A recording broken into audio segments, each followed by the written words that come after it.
Jelas saya kecewa, saya sakit hati, saya patah hati. Orang tuh cuma patah hati kalau dia cinta dengan negara. Saya akan ucapkan sekali lagi, saya tidak pernah menyesal bergabung dalam pemerintahan. Untuk mencari uang itu bisa seumur hidup. Untuk membantu generasi penerus bangsa kita menjadi lebih baik, itu hanya kesempatan sekali dalam hidup. Jadi saya tidak mungkin akan menolak jabatan atau amanah itu pada saat ditawarkan. Mau saya gagal pun, resiko gagal, resiko masuk penjara pasti saya ambil. Karena masa depan Indonesia itu lebih penting dari segala resiko ini. Kedua, jelas saya kecewa, saya sakit hati, saya patah hati. Orang tuh cuma patah hati kalau dia cinta dengan negara. Bahwa negara bisa melakukan ini kepada saya setelah semua pengabdian saya, iya, saya sakit hati. Tapi bukan berarti saya tidak cinta negara ini. Justru sakit hati itu patah hati karena saya cinta kepada negara ini.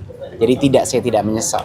Dan terus terang, harapan saya dan harapan banyak sekali masyarakat kayaknya pada saat ini adalah tuntutan bebas. Tapi sebaliknya yang terjadi, hukuman terberat dilemparkan ke saya. Terberat. Saya tidak punya kata-kata untuk menjelaskan kenapa. Bang Nadiem, ini kalau menurut Pak Nadiem, tuntutan dari jaksa sudah sesuai dengan fakta persidangan atau melenceng jauh, Pak? Menurut Mas?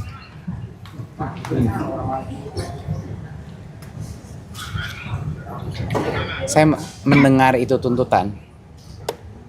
Jadi mendengar tuntutan itu seperti daftar narasi yang bukan hanya di luar nalar, tidak ada sambungannya dengan kasus. Saya kasih analogi. Di dalam sidang, misalnya ada mobil. Di dalam sidang itu, mobilnya dibawa, ada foto mobilnya, ini mobil biru.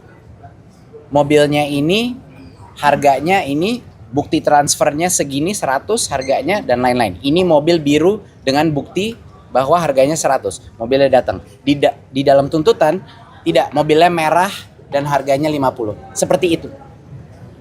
Sesuatu yang sudah dibuktikan dengan berbagai dokumentasi, di dalam tuntutan balik lagi ke awal. Jadi buat apa sidang?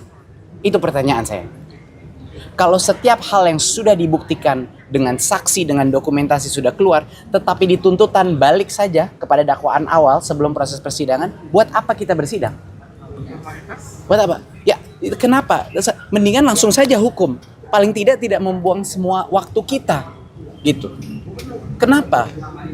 Apa gunanya sidang kalau fakta persidangan tidak dimasukkan ke dalam tuntutan, bahkan kadang-kadang dalam keputusan? Ini suatu hal yang saya sebagai orang awam, bukan orang hukum, tidak mengerti buat apa proses ini.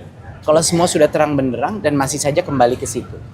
Dan kenapa tidak ada konsekuensi bagi tim penuntut yang terus mengutarakan kebohongan berulang-ulang kali? Kok bisa saja gitu loh, dan terbuka di depan semua orang menyebut kebohongan.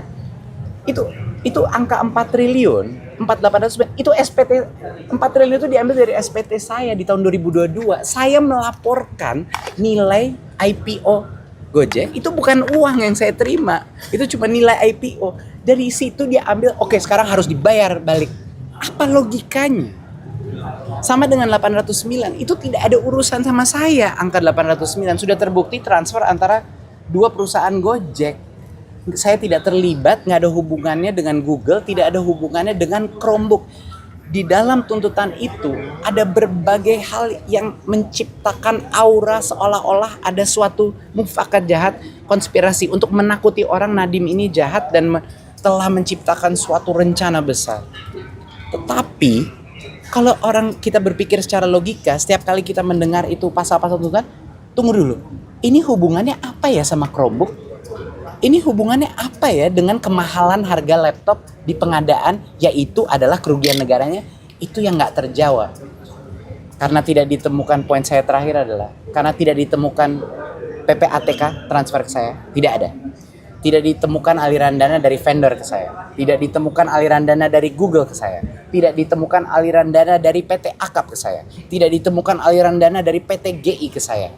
karena gagal membuktikan semua aliran dana ini, yang harus diciptakan agar saya salah adalah suatu narasi yang kayaknya ini suatu mastermind atau suatu mufakat atau penyamaran fraud keuangan yang tidak ada hubungannya karena korupsi di awalnya itu tidak ada. Nah itu mungkin dari saya. Saya malam ini akan menjalani operasi. Saya sedih, saya kecewa, keluarga saya sangat terpukul dengan